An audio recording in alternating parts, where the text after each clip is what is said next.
10 তৃণমূল নেতার বিরুদ্ধে সমন জারি। আরো একবার জানাই, সাংসদ ডেরেক ওব্রায়েন সহ 10 নেতার বিরুদ্ধে সমন। ভারতের নির্বাচন কমিশন সিআই এর প্রধান ফটকের বাইরে জড়ো হয়ে প্রয়োজনীয় অনুমতি ছাড়াই প্ল্যাকার্ড এবং ব্যানার নিয়ে বিক্ষোভ শুরু করেন, যেটা ফৌজদারি কার্যবিধি 144 ধারাকে লঙ্ঘন করে।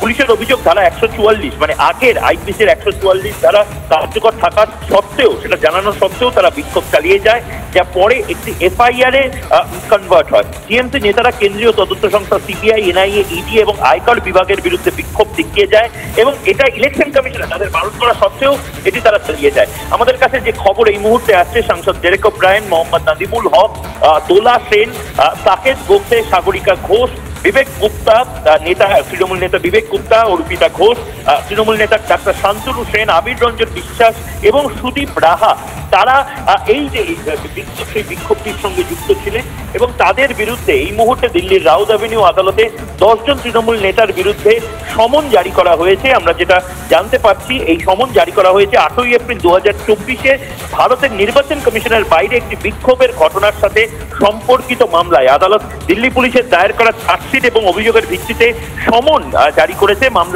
মামলার শুনানির জন্য আদালত 30শে এপ্রিল তারিখ ধার্য করেছে।